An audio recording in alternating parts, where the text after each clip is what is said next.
আমাদের এই দেশ একবারেই খুব কঠিন হালাতে আছে, মানে একটা স্পর্শকাতর অবস্থায় আছে। বৈষম্যের বিরুদ্ধে আমরা আন্দোলন করেছি সমতা প্রতিষ্ঠিত করার জন্য।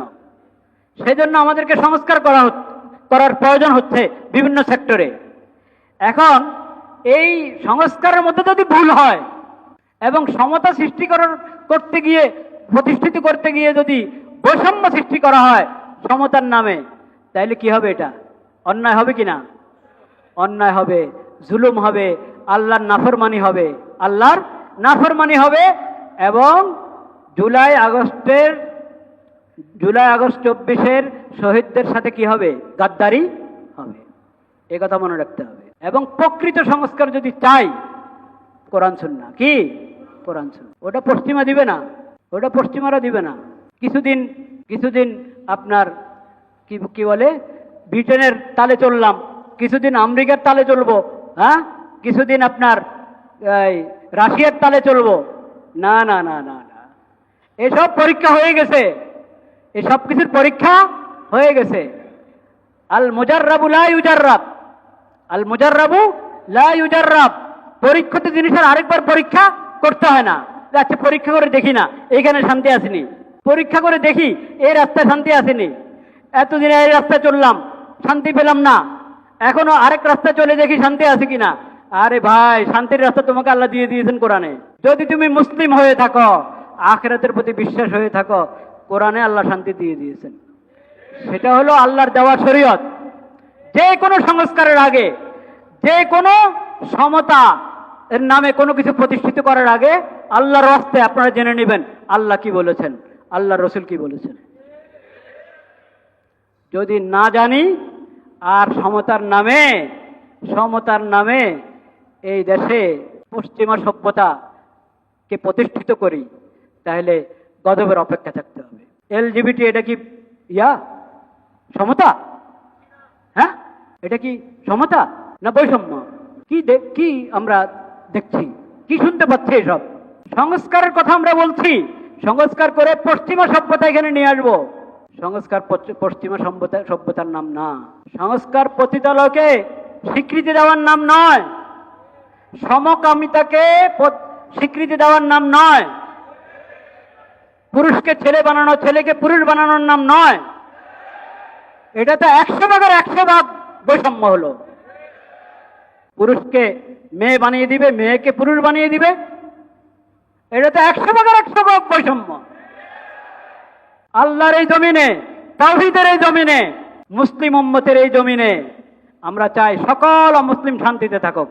আমরা তাকওয়া এবং মুত্তাকি সম্পর্কে আলোচনা করছিলাম কোরআনুল কারীমের আলোকে। তাকওয়ার গুরুত্ব, মুত্তাকি কারা, মুত্তাকিদের গুণাবলী কি, এই বিষয়ে কথা হচ্ছিল। তাকওয়া এমন গুরুত্বপূর্ণ একটা গুণ, ওটা না হলে তো ইমানে হয় না। প্রত্যেক নবী তাওহীদের দাওয়াত নিয়ে এসেছেন। তাওহীদের দাওয়াতের ভাষা ছিল আল্লাহর ইবাদত করো, একমাত্র আল্লাহর ইবাদত করো, তাকওয়া অবলম্বন করো এবং নবীর আনুগত্য করো। আল্লাহ একমাত্র মাবুদ, ইবাদত একমাত্র আল্লাহর জন্য, আল্লাহরই ইবাদত করো।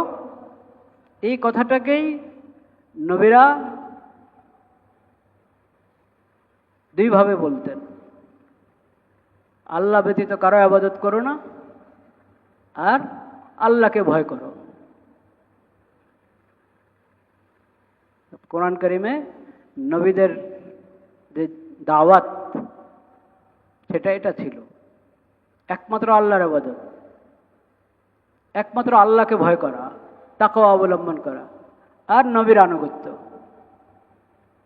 সর্বশেষ নবী হযরত মুহাম্মদ মুস্তাফা সাল্লাল্লাহু আলাইহি ওয়াসাল্লাম, খাতামুন নবিয়্যিন, খাতামুন নবিয়্যিন, সর্বশেষ নবী, শ্রেষ্ঠ নবী এবং বিশ্ব নবী। সব নবী শ্রেষ্ঠ, কিন্তু আল্লাহ রাব্বুল আলামিন আমাদের নবীকে সকল নবীর ইমাম বানিয়েছেন। সর্বশেষ নবীকে সকল নবীর ইমাম বানিয়েছেন, তাকে সাইয়্যিদুল মুরসালিন বানিয়েছেন।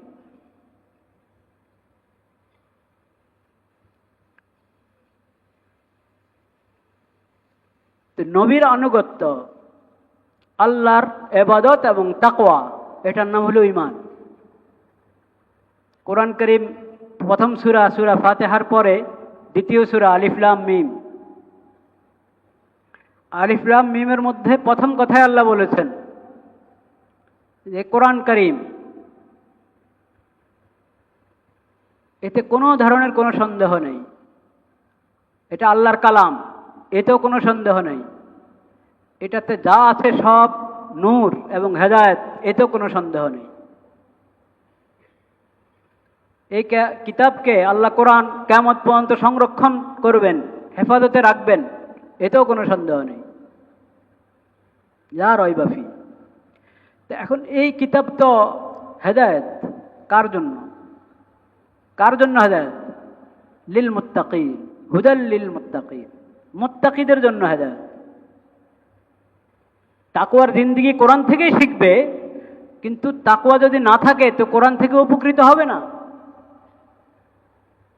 যার মধ্যে আল্লাহর ভয় নাই, আখিরাতের বিশ্বাস নাই, তো সে কোরআন কারীমের হেদায়েত গ্রহণ করবে? কখনো করবে না। কোরআন কারীম আগাগোড়া হেদায়েত। যদি গোমরাহি থেকে বাঁচতে চাও, হেদায়েত পেতে চাও, কোরআন। অন্ধকার থেকে বাঁচতে চাও, আলো গ্রহণ করতে চাও, তো কোরআন। আলোকিত মানুষ কেমন হয় এটা কোরআন থেকে নিতে হবে। আলোকিত মানুষ চাই, কিন্তু আলো কোথায় আছে? কোরআনে। কোরআনের সাথে কোনো সম্পর্ক নাই, আলোকিত মানুষ পাবেন না। আলোকিত মানুষ হতে হলে তাকওয়া থাকতে হবে। তাকওয়া কাকে বলে, তাকওয়ার জীবন কেমন হয়, এটা বুঝতে হলে কোরআনের দ্বারস্থ হতে হবে, কোরআনের দিকে আসতে হবে। হুদাল লিল মুত্তাকিন।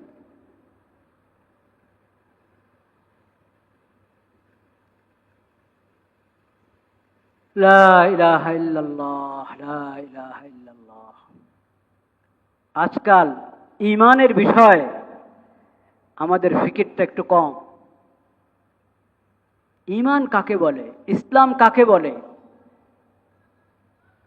এটা নিয়ে আমাদের ফিকিরটা একটু কম। ফিকির বাড়াতে হবে।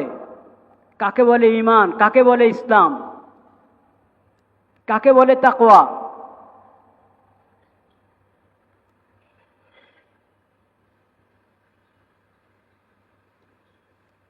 কালিমা একবার পড়েছি, ঈমান আনা হয়ে গেল। কিন্তু ঈমান এমন জিনিস যে ঈমান আনলাম আর রেখে দিলাম। ঈমান কি এমন জিনিস? কখনো না। আলাম তারা কাইফা দারাবাল্লাহু মাসালান কালিমাতান তাইয়্যিবা কাশাজারাতিন তাইয়্যিবা আসলুহা সাবিতুন ওয়া ফারউহা ফিস সামা। সূরা ইব্রাহিম। কালিমায়ে তৈয়বার মাধ্যমে আমি ঈমান এনেছি, তো এটাকে তো আল্লাহ তাআলা, ঈমান কি জিনিস আমাদেরকে আল্লাহ তাআলা বুঝিয়েছেন যে কালিমায়ে তৈয়বা এটা হলো সাজারায়ে তৈয়বার মতো একটা পবিত্র বৃক্ষ, গাছ। ঈমানের কালিমা যখন তুমি পাঠ করলে, অন্তর থেকে বিশ্বাস করলে, তো এর অর্থ হলো তুমি একটা গাছ রোপণ করলে, একটা গাছ রোপণ করলে। এই গাছটা কোন জমিনে? কলবের জমিনে। কালিমার মাধ্যমে আমি যে গাছ রোপণ করেছি, পবিত্র গাছ, পবিত্র বৃক্ষ রোপণ করেছি, এটা কোথায়? কলবের জমিনে। আসলুহা সাবিতুন। কলবের জমিনে ঈমানের বৃক্ষ যে আমি রোপণ করলাম। আপনি এমনি যদি কোনো গাছ লাগান, তো এটার যত্ন নিতে হয় না? হ্যাঁ, পানি দিতে হয়, আরো যা করার, যেমন যেভাবে যত্ন নেওয়া দরকার, যে গাছের সেভাবে যত্ন নিতে হয়, আগাছা সাফ করতে হয়, এটাকে হেফাজত করতে হয়। তো এই ঈমান নামক যে বৃক্ষ, এটারও কি করতে হবে? হেফাজত করতে হবে, যত্ন নিতে হবে, এটার জন্য কাজ আছে। তাহলে এটা কলবের জমিনে মজবুত হয়ে বসবে।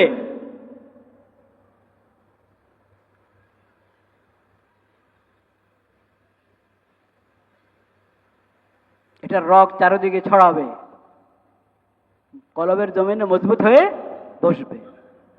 আসলুহা সাবিতুন ওয়া ফারউহা ফিস সামা। গাছ যত সুন্দর হবে, মজবুত হবে, এটার যত যত্ন নেওয়া হবে, তো দেখা যাবে এটার ফলও আসবে। এটার ডালগুলো খুব ছড়াবে। ফারউহা ফিস সামা। সে ফলগুলো কি? ঈমান নামের বৃক্ষের ফল কি? নেক আমল, নেক আমল, তাকওয়ার জিন্দেগি, গুনাহ থেকে বাঁচা, অপরাধ থেকে বাঁচা, সমস্ত ফিতনা থেকে দূরে থাকা। এটা হলো ঈমান নামক বৃক্ষের কি? ফল। এই ফল আসতে থাকবে যদি ঈমানকে আমি মজবুত করতে থাকি। যত নেক আমল হবে তত এই গাছ আরো মজবুত হবে, আরো বেশি নেক আমল আসতে থাকবে। যত গুনাহ থেকে বাঁচবো, এই ঈমানের গাছটা আরো শক্তিশালী হবে, গুনাহ থেকে বাঁচা আরো সহজ হয়ে যাবে সামনে। আসলুহা সাবিতুন ওয়া ফারউহা ফিস সামা।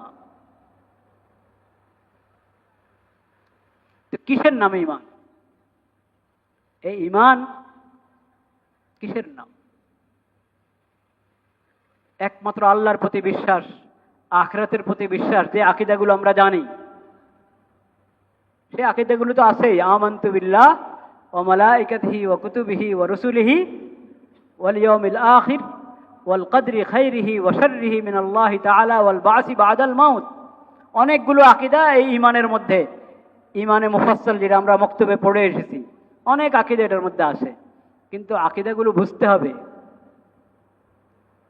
এক এক আকীদার অধীনে কতগুলো ঈমানি কথা আছে, এবং কোন আকীদার বিপরীত কি কি কাজ, কি কি কথা। যেসব কাজ এবং কথা, যেসব চিন্তা ঈমানি আকীদার বিপরীত, পরিপন্থী, ওই কথা বললে, ওই কাজ করলে ঈমান থাকে না, ঈমানের আকীদাটা শেষ হয়ে যায়, কালিমা শেষ হয়ে যায়, এগুলো জানা দরকার কিনা? কে জানবে? হুদাল লিল মুত্তাকিন। তাকওয়া থাকলে তখন জানার ফিকির হবে, তখন সেটা নিজের মধ্যে, নিজের দিলের মধ্যে, নিজের আমলের মধ্যে বাস্তবায়ন করার চিন্তা আসবে, যদি আমার মধ্যে তাকওয়া থাকে, আখিরাতের প্রতি বিশ্বাস থাকে।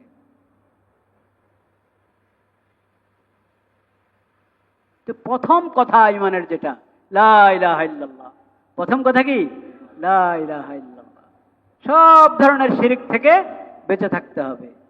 একমাত্র আল্লাহ হলেন মাবুদ, একমাত্র আল্লাহর ইবাদত করতে হবে। ইয়াকা না'বুদু ওয়া ইয়াকা নাস্তাঈন। হে আল্লাহ, আমরা একমাত্র আপনারই ইবাদত করি এবং একমাত্র আপনার কাছেই প্রার্থনা চাই। প্রার্থনার হাত একমাত্র কার দরবারে উঠবে? আল্লাহর দরবারে উঠবে। এই কপাল কার প্রতি, কার সজদা করবে? একমাত্র আল্লাহকে সজদা করবে। আল্লাহর সজদার জন্য, আল্লাহকে সজদা করার জন্য জমিনে লুটে পড়বে। সজদা একমাত্র আল্লাহর হক, প্রার্থনা একমাত্র আল্লাহর হক। ইয়াকা না'বুদু ওয়া ইয়াকা নাস্তাঈন। প্রথম কথা লা ইলাহা ইল্লাল্লাহ। দ্বিতীয় কথা মুহাম্মাদুর রাসূলুল্লাহ। মুহাম্মদ সাল্লাল্লাহু আলাইহি ওয়াসাল্লাম আল্লাহর রাসূল। তিনি সর্বশেষ নবী, শ্রেষ্ঠ নবী, বিশ্ব নবী। তাকে আল্লাহ তাআলা যে শরীয়ত দান করেছেন, মুক্তি, সফলতা একমাত্র ওই শরীয়তের অনুসরণের মধ্যে। সূরাতুল জাসিয়া 25 নম্বর পারায় আল্লাহ তাআলা বলেছেন,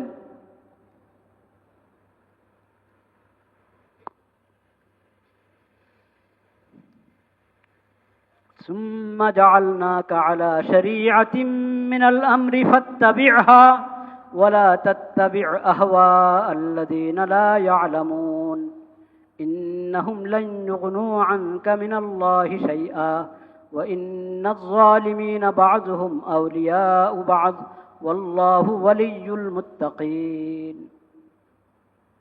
هذا بصائر للناس وهدى ورحمة لقوم يوقنون আম হাসিবাল্লাযীনা ইজতারাহুস সাইয়্যাতি আন নাজআলাহুম কাল্লাযীনা আমানু ওয়া আমিলুস সালিহাত সাওয়াআম মাহইয়াহুম ওয়া মামাতুহুম সাআ মা ইয়াহকুমুন। সূরাতুল জাসিয়া 25 নম্বর পারায় আল্লাহ রাব্বুল আলামিন বলেন, হে নবী, আমি আপনাকে দ্বীনের একটি শরীয়ত দান করেছি। দ্বীনের একটি শরীয়ত, আল্লাহর দ্বীন। আল ইয়াউমা আকমালতু লাকুম দীনাকুম ওয়া আতমামতু আলাইকুম নি'মাতি ওয়া রাদিতু লাকুমুল ইসলামা দীনা। আল্লাহ যে দ্বীন আল্লাহর বান্দাদের জন্য চেয়েছেন, পছন্দ করেছেন, সেটা হলো ইসলাম। সেটা কি? ইসলাম। দ্বীনের জন্য একটা শরীয়ত লাগবেই। শরীয়তবিহীন দ্বীন এটা দ্বীন না। দ্বীন মানে শরীয়ত মানে না, আল্লাহর কাছে এটা গ্রহণযোগ্য না। আল্লাহর কাছে এটা কি না? গ্রহণযোগ্য। আল্লাহ যে দ্বীন আল্লাহর বান্দাদের জন্য পছন্দ করেছেন সেটা হলো ইসলাম। ইসলামের একটা শরীয়ত থাকবেই, ওই কথা আল্লাহ বলছেন। এই দ্বীন, এই ইসলামের একটি শরীয়ত আপনাকে দান করেছি, ওই শরীয়তের উপর আপনাকে আমি প্রতিষ্ঠিত করে দিয়েছি, ওই শরীয়তের উপর আপনাকে রেখেছি। ফাত্তাবিহা, আপনি এই শরীয়তের অনুসরণ করেন। নবীকে আল্লাহ বলছেন এই শরীয়ত মেনে চলেন, তাহলে নবীর উম্মতরা এই শরীয়ত মেনে চলতে হবে কিনা? সুম্মা জাআলনাকা আলা শরীআতিন মিনাল আমরি ফাত্তাবিহা ওয়া লা তাত্তাবি আহওয়া আল্লাযীনা লা ইয়ালামুন। যাদের কাছে ওহীর ইলম নাই, খুব পণ্ডিত, দুনিয়া খুব ভালো বোঝে, আল্লাহ সেটা বলছেন না। যাদের কাছে ওহীর ইলম নাই, ওহীর জ্ঞান নাই, তাদের খেয়াল খুশি অনুসরণ করবেন না হে নবী। এটা হলো তাকওয়া, এটা হলো ঈমান, ইসলাম। আপনাকে শরীয়ত দান করেছি। ইসলাম সকলের জন্য দ্বীন। দ্বীন বলতে তার মধ্যে শরীয়ত থাকবে। ইসলামের শরীয়ত আপনাকে দান করলাম এই কোরআনের মাধ্যমে, হাদিসের মাধ্যমে। হে নবী, আপনার সুন্নত, আপনার জীবন, এটাই উম্মতের জন্য কি? আদর্শ। লাকাদ কানা লাকুম ফি রাসূলিল্লাহি উসওয়াতুন হাসানাহ লিমান কানা ইয়ারজুল্লাহ ওয়াল ইয়াউমাল আখির। আখিরাতের প্রতি ঈমান আছে, আল্লাহর প্রতি ঈমান আছে, আল্লাহর রহমত চাও, আখিরাতে শান্তি চাও, তাহলে রাসূলুল্লাহ সাল্লাল্লাহু আলাইহি সাল্লামের জীবন আদর্শ ওইটাই তোমার জন্য অবলম্বন। ওইটাকে গ্রহণ করো।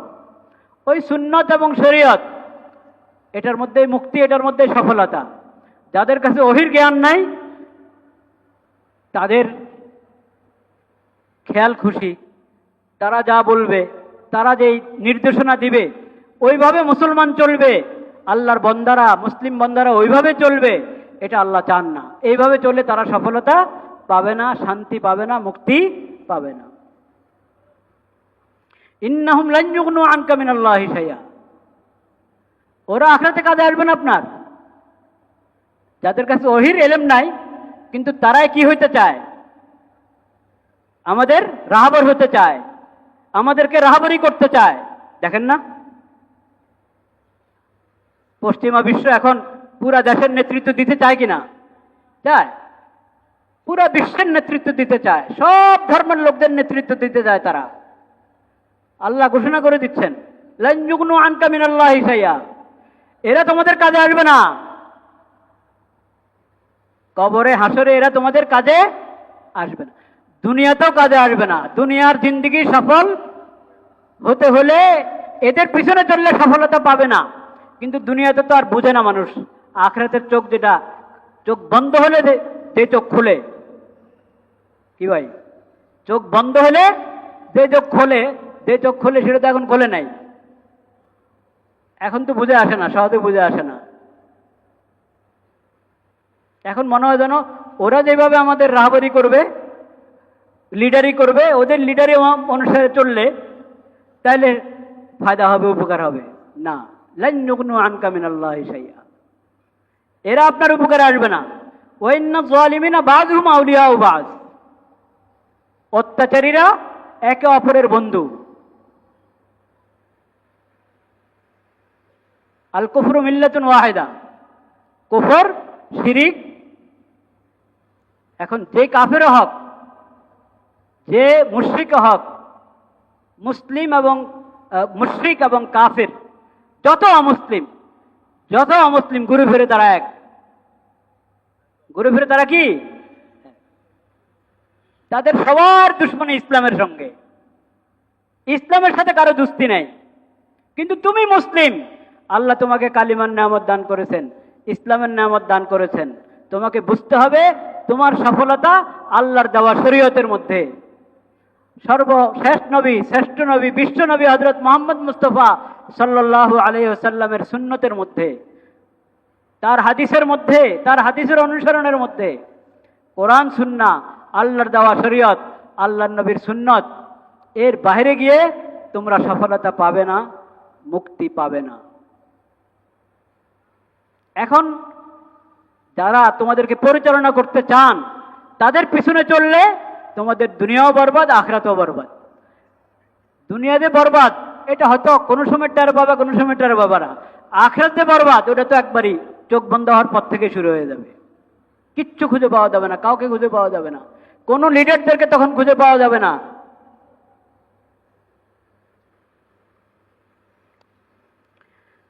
ওয়াল্লাহু ওয়ালিয়ুল মুত্তাকিন, এরা তোমাদের বন্ধু হতে পারে না, এরা তো একে অপরের বন্ধু। তোমাদের বন্ধু একমাত্র কে? আল্লাহ। তোমাদের অভিভাবক একমাত্র কে? আল্লাহ, যদি তাকওয়া অবলম্বন করো। ওয়াল্লাহু ওয়ালিয়ুল মুত্তাকিন, মুত্তাকিদের অভিভাবক একমাত্র কে? আল্লাহ। তাকওয়ার জিন্দেগি অবলম্বন করি ভাই, তাকওয়ার জিন্দেগি অবলম্বন করি। এই শরীয়ত সুন্নত মানা ছাড়া তাকওয়া হবে না। আল্লাহ শরীয়তের অনুসরণ করার নির্দেশ দিয়ে বলছেন আল্লাহু ওয়ালিয়ুল মুত্তাকিন। যার কাছে ইসলাম নাই, ঈমান নাই, শরীয়ত নাই, সুন্নত নাই, ওহির জ্ঞান নাই, তাকে তুমি বন্ধু বানাবে? তাকে তুমি তোমার রাহবার বানাবে? তাদেরকে রাহবার বানালে তোমার কোনো ফায়দা হবে না। আম হাসিবাল্লাযীনা ইশতারাহুস সাইয়্যাত আন নাজআলাহুম কাল্লাযীনা আমানু ওয়া আমিলুস সালিহাত সাওয়াআম মাহইয়াহুম ওয়া মামাতুহুম সাআ মা ইয়াহকুমুন হাদা বাসাইরু লিন-নাসি ওয়া হুদান ওয়া রাহমাতুল লিকাওমিন ইউকিনুন। আল্লাহর দেওয়া এই শরীয়ত, এই শরীয়ত যে কোরআনের মধ্যে আছে, যে হাদিসের মধ্যে আছে, এগুলো হলো মানুষের জন্য, এগুলো হলো মানুষের জন্য বাসাইর। মানে তুমি যদি পথ খুঁজে পেতে চাও, নির্দেশনা পেতে চাও, তো নির্দেশনা এই কোরআনের মধ্যে, এই হাদিসের মধ্যে, আল্লাহর দেওয়া এই শরীয়তের মধ্যে। এখানে নির্দেশনা, এখানে হেদায়েত, এটা হলো পথ।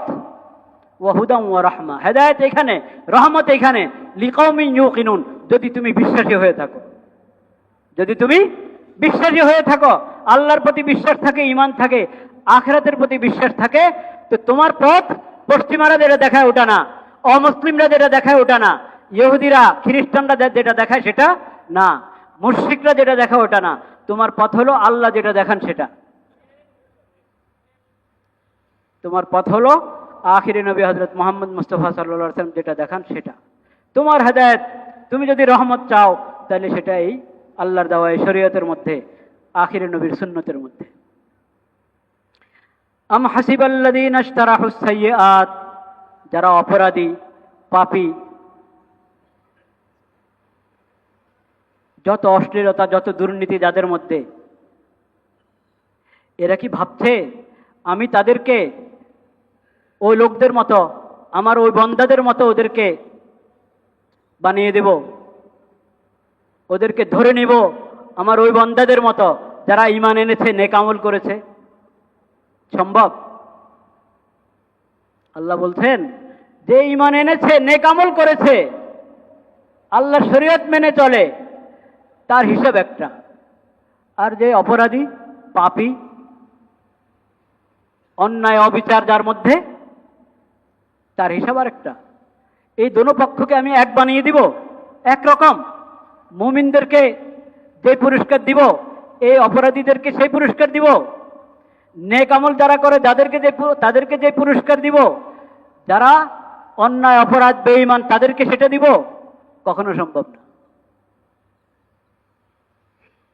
সমতা আর বৈষম্য কার কাছ থেকে শিখবেন? কোরআন থেকে শিখেন, কোরআন থেকে শিখেন। কোনটা বৈষম্য, কোনটা সমতা, ওটা তো আল্লাহ ভালো জানেন। আল্লাহর কোরআন থেকে শিখো। কোরআন সুন্নাহ বাদ দিয়ে সমতা প্রতিষ্ঠিত করতে চাবেন, সম্ভব না। পরে সমতার নামে বৈষম্য হবে। সমতার নামে কি হবে? বৈষম্য হবে। সমতা যদি জানতে চাও, বুঝতে চাও, আল্লাহর বান্দাদের মধ্যে তুমি সমতা প্রতিষ্ঠিত করতে চাও, তাহলে কোরআন থেকে হেদায়েত নাও। তাকওয়ার জিন্দেগি প্রতিষ্ঠিত করো, কোরআন থেকে হেদায়েত গ্রহণ করো। কোরআনের শিক্ষা, নবী করিম সাল্লাল্লাহু আলাইহি ওয়াসাল্লামের সুন্নাহকে অবজ্ঞা করে যদি তুমি সমতা প্রতিষ্ঠিত করতে যাও, বৈষম্য বিরোধী আন্দোলন, কিন্তু তুমি সমতার শিক্ষা কোরআন থেকে হাসিল করো নাই, তাহলে এই বৈষম্য বিরোধী আন্দোলনের কি হবে? বৈষম্য বিরোধী আন্দোলনের প্রতি অবিচার হবে। এই আন্দোলনে যারা শহীদ হয়েছে, রক্ত দিয়েছে, তাদের প্রতি অবিচার হবে যদি তুমি সমতা প্রতিষ্ঠিত করো অথচ কোরআন সম্পর্কে তুমি বেখবর, সুন্নাহ সম্পর্কে বেখবর। কারণ সমতার শিক্ষা কোরআন সুন্নাহর বাইরে তুমি পাবে না কখনো।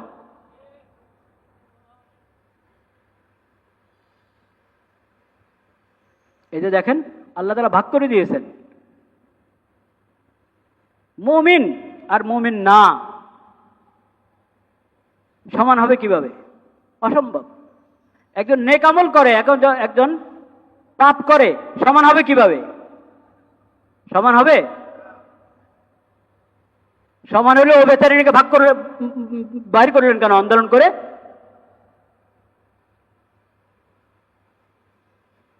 এটা দেশে কথা। সন্ধ্যা পর্যন্ত অপেক্ষা করতে পারে নাই, আন্দোলনের মুখে বের করে দিলেন। এর মানে ইনসাফ আর জুলুম এক হতে পারে না। ইনসাফ আর জুলুম এক হতে পারে না। ঈমান আর মুনাফিকি এক হতে পারে না। আমানত এবং খেয়ানত এক হতে পারে না। আমানত, সততা, সত্যবাদিতা আর দুর্নীতি এক হতে পারে? এক হতে পারে না। তাহলে সমতা আর বৈষম্য এটা কার কাছ থেকে শিখতে হবে? কোরআন থেকে শিখতে হবে, সুন্নাহ থেকে শিখতে হবে।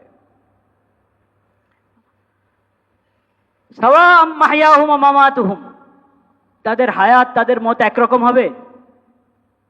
একজন অমুসলিম ঈমান ছাড়া, আল্লাহর প্রতি ঈমান ছাড়া মারা গেছে, তার কবরের জিন্দেগি আর যে ঈমান নিয়ে মারা গেছে তার কবরের জিন্দেগি এক হবে? সম্ভব না। তার হাসরের জিন্দেগি এক হবে? এক হবে না। মাহইয়াহুম, জীবদ্দশায় ঈমানওয়ালার জিন্দেগি, ঈমানওয়ালার জিন্দেগি, নেক আমলওয়ালার জিন্দেগি, সুন্নতের অনুসারী লোকের জিন্দেগি যত শান্তিময় হয়, যত শান্তিময় হয়, একজন অমুসলিমের আল্লাহর প্রতি ঈমান নাই, আখিরাতের প্রতি ঈমান নাই, তার জীবন শান্তিময় হতে পারে না, হতে পারে না। অথচ আল্লাহ তাআলা আল্লাহর প্রতি ঈমান না থাকা সত্ত্বেও, আল্লাহর প্রতি ঈমান না থাকা সত্ত্বেও তাকে আল্লাহর জমিনে থাকতে দিচ্ছেন, দিচ্ছেন না? হ্যাঁ, আল্লাহ তাআলা বাধ্য করে মুসলমান বানাচ্ছেন কাউকে। আল্লাহ শরীয়তে এই বিধান দেয় না তুমি বাধ্য করে কাউকে মুসলমান বানাও, এই বিধান শরীয়তে আল্লাহ দেন নাই। লা ইকরাহা ফিদ্দিন। আল্লাহ ঈমানের দাওয়াত দিয়েছেন, সবাই ঈমান আনো, ঈমানের মধ্যে শান্তি। ঈমান ছাড়া যদি মরো তাহলে আখিরাতে ধরা আছে। আখিরাতে কি আছে? আল্লাহ এই কথা বলে দিয়েছেন। কিন্তু আল্লাহ বলেন নাই, আল্লাহ তাআলা বলেন নাই যে বাধ্য করে কাউকে কি করো, মুসলমান বানাও, বলেন না আল্লাহ তাআলা। এর মানে কি? আল্লাহ তাআলা অমুসলিমদেরকে আল্লাহর জমিনে নিরাপদে থাকতে দিচ্ছেন, নিরাপদে থাকতে দিচ্ছেন। তাদের জানমালের নিরাপত্তা, তাদের ইজ্জতের নিরাপত্তা আল্লাহ তাআলা দিয়ে দিয়েছেন সব অমুসলিমকে। সমস্ত অমুসলিমকে আল্লাহর পক্ষ থেকে নিরাপত্তা দেওয়া আছে, আল্লাহর জমিনে তারা থাকতে পারবে।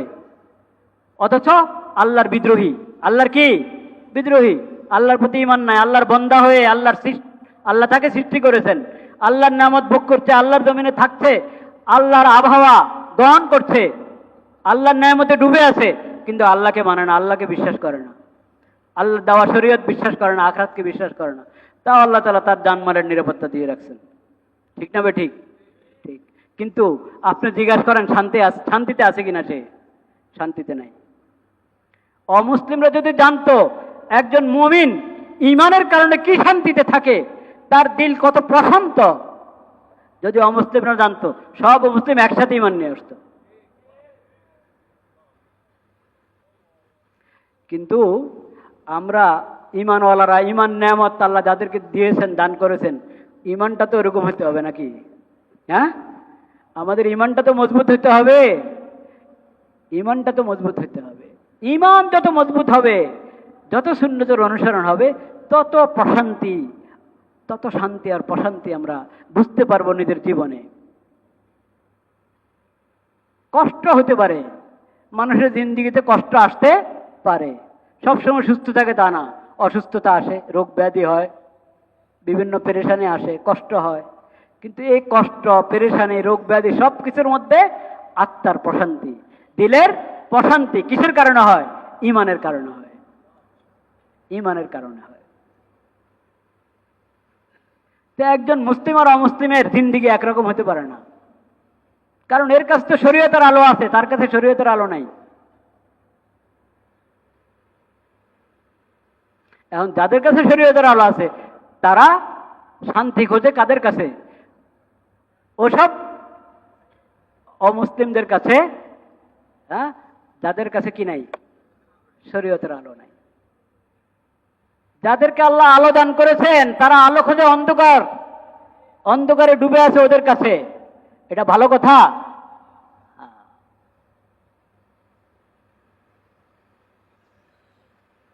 শান্তি তো দিতে পারবে ইসলাম, শান্তি আসবে ইসলামের শরীয়তে, আলো আসবে ইসলামের শরীয়তের অনুসরণের মধ্যে। বুঝতে পেরেছেন ভাই?